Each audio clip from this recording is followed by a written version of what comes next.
Shalom and welcome back to the Pearls of Torah. I am Moreh Matan, Pastor Matt McKeown, and I'm glad to be with you this week, as I am each and every week, as we dive into the weekly Torah portion together. And this week is no different. We have an exciting Torah portion, the portion of Vayetze. And of course, as always, this Torah cycle, we look through it through the eyes or the lens of the commentary of the Or HaChaim. And so let's just dive right in. If you have not done so already, please subscribe to this channel and share this video on your social media so that as many people as possible can be blessed by it. So let's first look at the divine presence standing above Jacob. We know that Jacob has this dream. Speaking of dreams, we could title this teaching today as Dreams, Deeds, and Divine Encounters. Dreams, deeds, and divine encounters. So Jacob, we mentioned last week a preview of this. He has this vision of a ladder or a stairway going into the heavens. We talked last week about Rabbi Shapira teaching us in the yeshiva that because the ladder starts on the ground and goes into the heavens, the messengers or the angels that are going back and forth are in fact earthly messengers and not heavenly, because it starts on the ground and goes into the heavens and not the other way around. So we see at the top there is the divine presence, that God himself is at the top of the ladder. So the Or HaChaim looks at this particular verse, Genesis 28:13, which says, "And behold, the Lord was standing upon it." The Lord was standing upon it. The Or HaChaim says that this word upon it in Hebrew describes God's standing above the ladder and directly above Jacob. This reflects in Bereshit Rabbah 82:6, which teaches us that the patriarchs were carriers of God's presence, likened to the legs of a divine chariot or the Merkava. So it's almost like, if you want to look at it like a chariot or a stool, a chair. So if someone is sitting on a chair with four legs, that one of the legs here is Jacob, the fourth leg, as it were. And he bore a unique responsibility with God, leaning more heavily on him than Abraham or Isaac. This is really quite interesting. When we look at the patriarchs, we see that each of them has a divine responsibility. And of course, we think of Abraham, then Isaac, and then Jacob. But there's something interesting that I'm going to bring up in point number 2 here, and that is Jacob as Abraham's sole heir. Now, what's interesting is, in Genesis 28:13, it also says that God is the God of your father Abraham. It does not say of your grandfather Abraham, and it doesn't say of your father Isaac. It skips over Isaac and goes right to Abraham. Now, why is this? The Or HaChaim has a very particular opinion on this. And he says there that this phrasing in the Hebrew emphasizes Jacob's exclusive inheritance of the Abrahamic covenant, bypassing Isaac and excluding Esau. This is very important. Or HaChaim explains that Abraham's blessings given by divine decree were destined for Jacob alone. Esau, while inheriting material wealth from Isaac, could not claim the spiritual heritage originating with Abraham. This is so important, and it is probably important for me to mention that if you're new to Jewish thought and theology, then you might not understand that Esau, who is also called Edom, is compared in Judaism to Christianity. That it's almost like a code word for Christianity, the idea of Edom. And we mentioned this last week, that Edom has a connotation of red because the Hebrew word dam, which where this word comes from, is red. Dam, or blood, in Hebrew, dam, is red. And so Edom is concerned with red. Esau himself is red. He is ruddy. And also we see that he likes the color red. He's bloodthirsty. He wants the red stew that we mentioned in last week's Torah portion. So it's important that we understand that Edom has to be excluded, that the blessing and the covenant has to come through Jacob. It's got to come through Jacob and not go through Esau. Now, there needs to be a rectification with Esau. There needs to be a rectification of Edom, and Jacob was supposed to do that, but he failed in his mission. He did not rectify the soul of his twin brother Esau. And this is a problem. And we are seeing the fruit of that bear out in the modern day, in the last days. We see that Jacob and Esau, Christianity and Judaism, they are at odds. And each has something that the other needs. Judaism has the Torah and Christianity has the Messiah, but somehow the two have got to learn from one another. They've got to come together. They've got to make a rectification and a reconciliation. Now, if we look at point number 3 here, which is Jacob's dream, the ladder and the soul's connection. In Genesis 28:12, it says, "He dreamed, and behold, a ladder was set on earth, and its top reached into the heavens." Well, the Or HaChaim gives us this insight. The ladder symbolizes the human soul, which remains tethered to both heaven and earth, even during sleep. The ascending and descending angels represent good deeds performed on earth, which ascend to the heavens and activate divine blessings to descend. Or HaChaim compares this spiritual interaction to the natural cycle of rainfall and vegetation, with each good deed acting as a bridge between the physical and divine realms. I think this is something that is so beautifully said here by the Or HaChaim.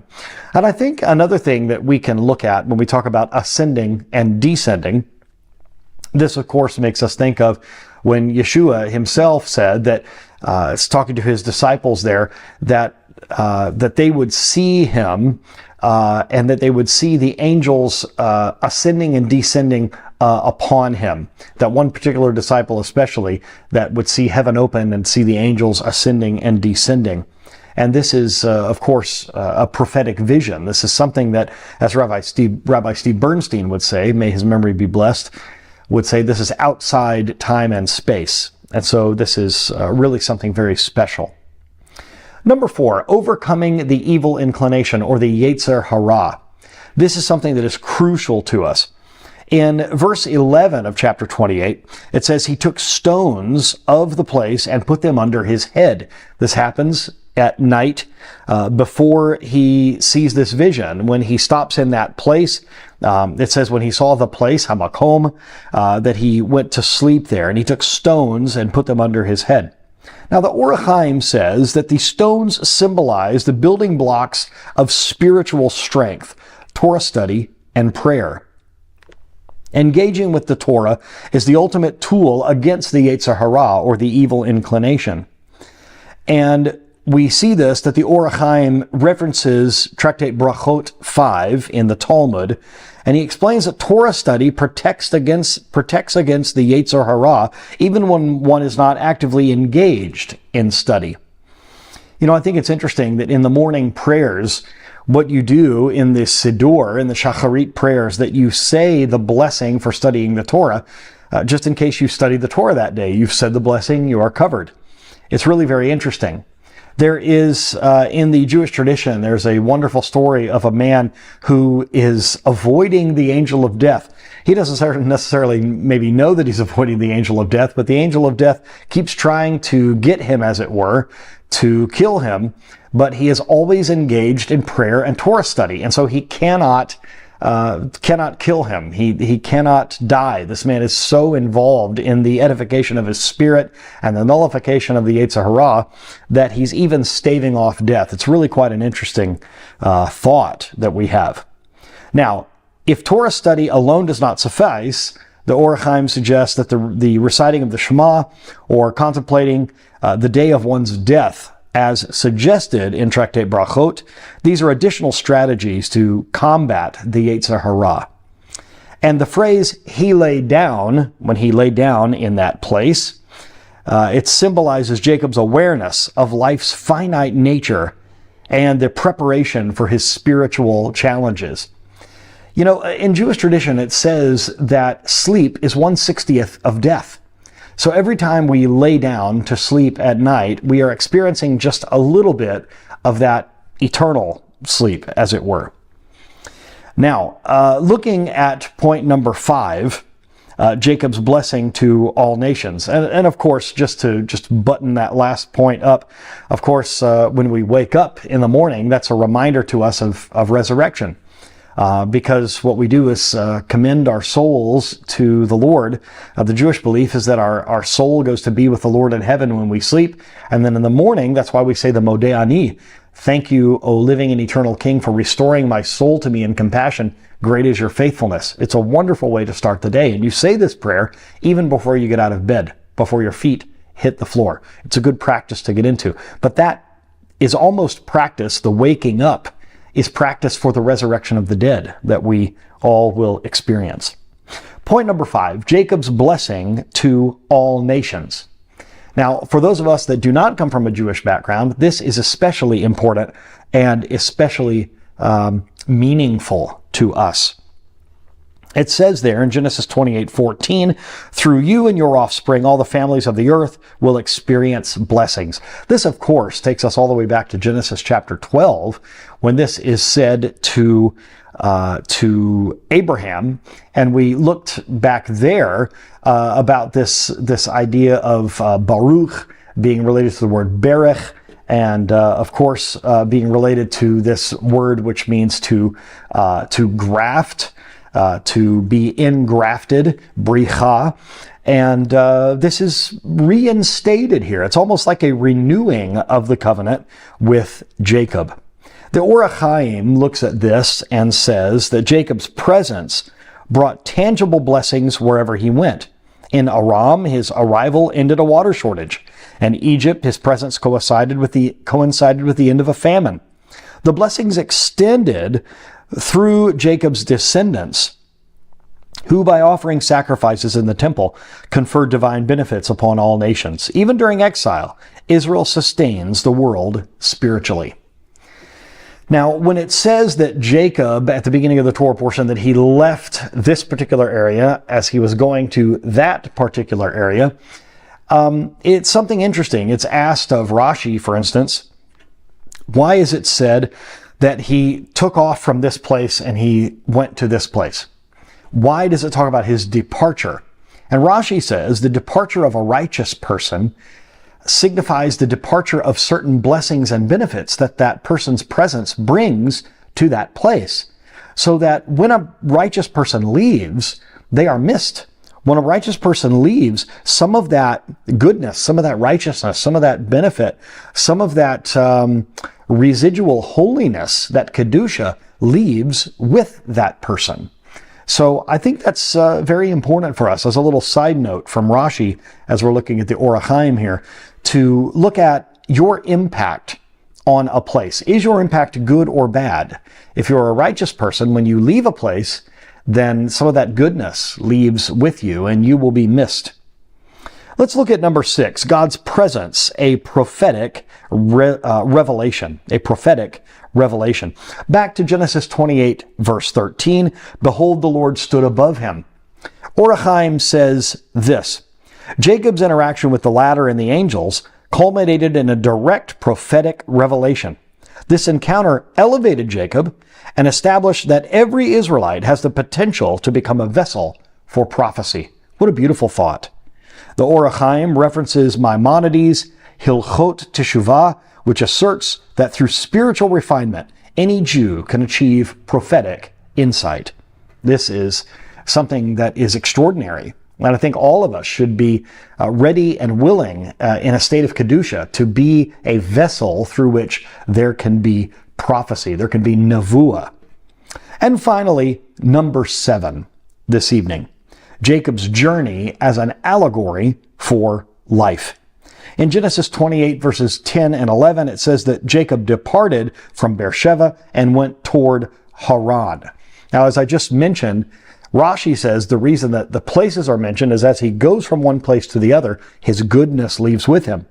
But the Or HaChaim says that Jacob's journey is an allegory for the soul's descent into the physical world. Listen to this. Beersheba represents the well of living waters. the soul's divine origin.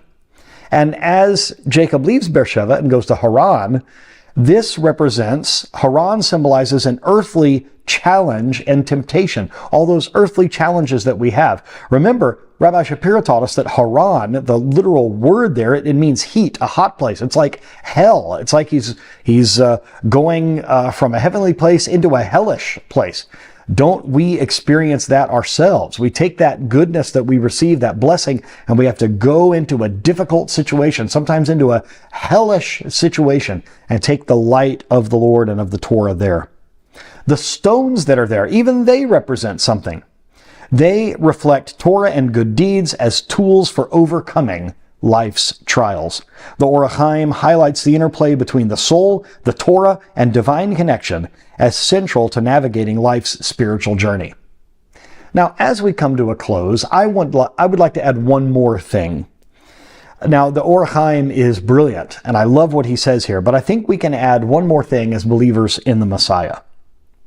Because he says that the Torah and good deeds are tools. It's like tools in our toolbox for facing and overcoming life's trials.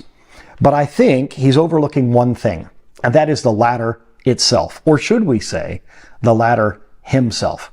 I asked you the question last week, not what is the ladder, but who is the ladder? You see, the great connector of heaven and earth is Mashiach himself, is the Messiah, is Yeshua. He is the one that connects heaven and earth with the angels ascending and descending. We are those earthly messengers, those angels that are going up and coming back down. The ultimate tool, not only do we have Torah and good deeds, but the ultimate tool to really round out that toolbox that we have of facing and overcoming life's trials is the Messiah himself. He is the greatest tool that we have in overcoming the evil inclination, the Yetzer Hara, which is said to be synonymous with the angel of death and with temptation, with Hasatan himself. So, an amazing Torah portion this week. The ladder or the stairway going into the heavens. We have looked at what it can represent, who it represents, who is standing at the top, and who it is going up and down. My prayer for you this week is that as you study in Parashat Vayetze, as you look at these dreams, deeds, and divine encounters, that you would have visions from the Lord, that you would have good deeds that are a part of your life, that you let your light so shine before men that they see those good deeds and glorify your Father which is in heaven, and that also you have divine encounters on your journey. Sometimes we have to leave Beersheba and go to Haran. Sometimes we must go to the difficult place. But it is the Messiah himself. It is the Torah. It is those tools in our toolbox that will get us through as the Spirit leads and guides us on our journey. Thank you for joining me this week. Once again, I'm Moreh Matan, Pastor Matt McKeown. If you'd like to join us in our yeshiva, please go to shuvu.tv, shuvu.tv, and you could fill out an application there to join our school. Thank you so very much. God bless you, and shalom.